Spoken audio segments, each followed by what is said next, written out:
Welcome back to Real Takes, where we are all movie love all the time. I'm Ann Stott, and tonight we'll start the way we always do by highlighting an organization that I care about and hope others will choose to support. And because we're dealing with so much inflation in our country and around the world, and the price of food has gone up, I wanted to talk about my local soup kitchen and food pantry called Soup Kitchen in Provincetown, aka Skip. And they make meals 6 days a week for people in Provincetown, where I live, Provincetown, Massachusetts, for 9 months out of the year. And they also provide a food pantry all year round. They're a great organization.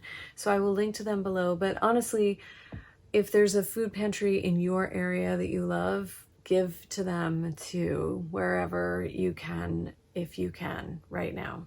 So thanks. Okay, we have crossed over into the time of Libra, and there are a lot of Libra filmmakers. Libra is an interesting sign. It's the only sign of the zodiac that has an inanimate object as its symbol. So Libra is symbolized by the scales of justice, and Libras are an air sign, and they're about balance, either the struggle for balance or the enacting of balance that can manifest different ways. They're a very conceptual sign. There's a lot going on up here. Lots of designers and thinkers are Libras, and some very interesting filmmakers are Libras. So here's a short list. Pedro Almodovar is a Libra, who we will be talking about later in the month. Guillermo del Toro is a Libra. Denis Villeneuve is a Libra. Spike Jonze is a Libra. Steve McQueen, Antonioni, the Italian filmmaker, Arthur Penn, Stanley Kramer, Kenneth Lonergan, the choreographer and director Jerome Robbins, and Penny Marshall is a Libra, and the great Julie Dash, who made the formless, form-shifting film Daughters of the Dust that was way ahead of its time, that we will also be talking about later in the month, are all Libras, as well as many others. That's just a quick sampling. But tonight we're actually going to start with a film called The Nowhere Inn, and it's a faux concert documentary. And it's interesting to me, given that I am a singer-songwriter, that we haven't talked about more concert documentaries. Honestly, I'd rather go to a concert than see a concert documentary, which doesn't mean there aren't tons of tour documentaries and concert documentaries that I love. Obviously, we talked about D.A. Pennebaker's Don't Look Back, of the Dylan tour of England in the 60s. We talked about that ages ago. And then the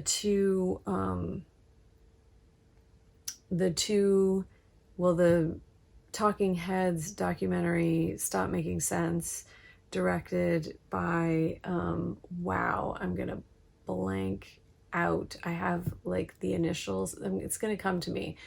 The Stop Making Sense documentary in Jonathan Demme.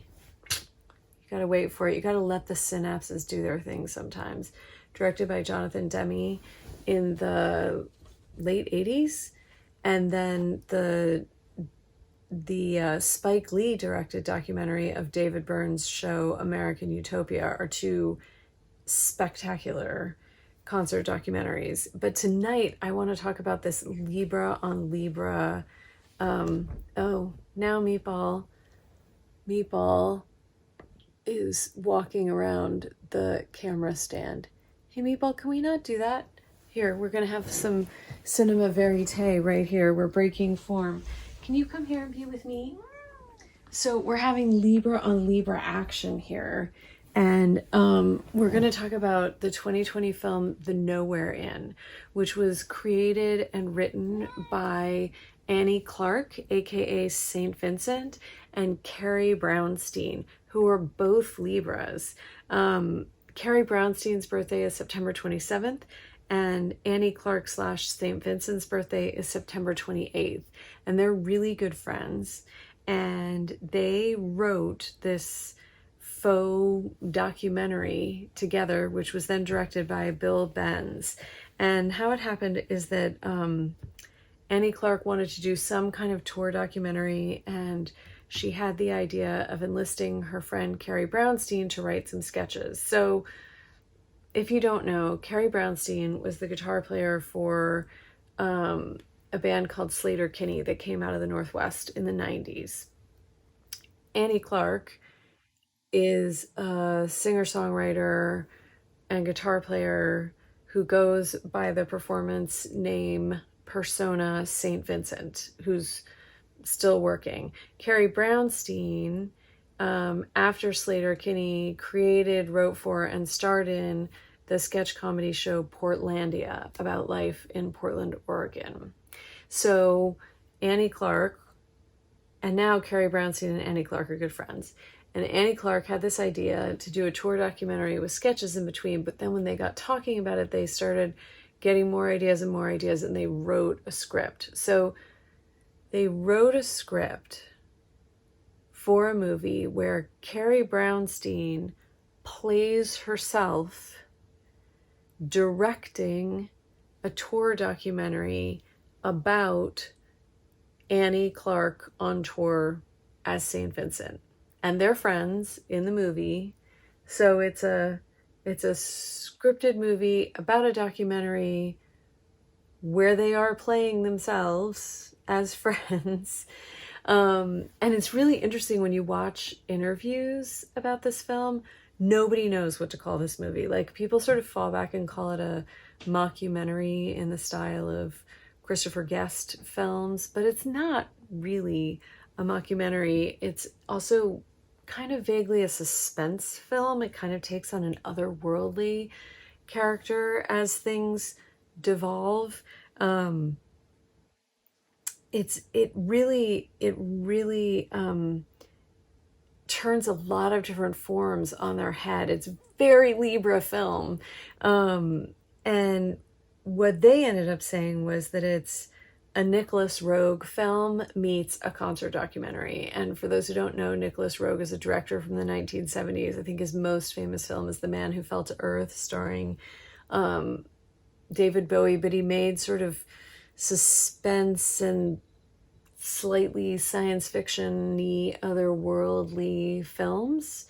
And so they wanted to kind of combine those two feelings. And what happens is that Carrie Brownstein is playing herself, making a documentary about Annie Clark on tour. They're friends, they're excited, they're behind the scenes interviews about how excited they are and how great this is going to be. And it turns out that being on tour is kind of boring. That everything that happens all day is in service of this hour and a half on stage. And, you know, watching Annie Clark eat raw vegetables and work out so that she can have the strength she needs to perform is not making very interesting documentary fare. And so Carrie Brownstein starts suggesting different things they can do to kind of bring more story or make it more interesting. And at some point, Annie Clark decides she's going to be St. Vincent all the time, even when she's not on stage. And then everything in the film starts fracturing because nobody knows who anybody is anymore. And so it's commentary on identity and performance and the performance of identity and how those identities affect friendship and relationships and you know, questioning, you know, what is artifice and what is reality and you know, our ideas about what performance and identity are versus what they really are, and how when those things become unbalanced, they can damage relationships. So it's an engrossing film. I mean, I just find myself, you know, especially as a musician who's watched a lot of concert documentaries and tour documentaries, I'm just completely sucked into the whole thing. And also about halfway through, I find myself thinking, where are they going to go with this? Because they set up like a lot of complicated constructs, and you know, the third act can be hard when you do that. I mean, every act of every performance is, you know, movie, theater, whatever, is hard. But like, I was like, where are they going to take this? And they really follow it through in like a totally solid, interesting way that leaves us with all the questions. They leave us with all the questions that they raised in the film. They don't tie it up. They don't make us feel good. It's super smart. It's very Libra. High concept, tour documentary, faux documentary, with fantastic concert footage in it, by the way. Like, they do have great concert footage from St. Vincent's tour. So, cannot recommend this film highly enough. The Nowhere In, I think it really got hurt by the pandemic. It was getting released in 2020. All the interviews I saw were like, from February 15th, 2020, March 2nd, 2020, Sundance 2020. And then I didn't even hear about the film until months later, and I think it just went right to streaming because nobody was going to theaters. So please, please watch The Nowhere In. It's got so much to say while being really entertaining. I hope you enjoy it. Please like this video and subscribe to my channel to see more of this, and comment below if you've seen the movie, and I will see you next Wednesday.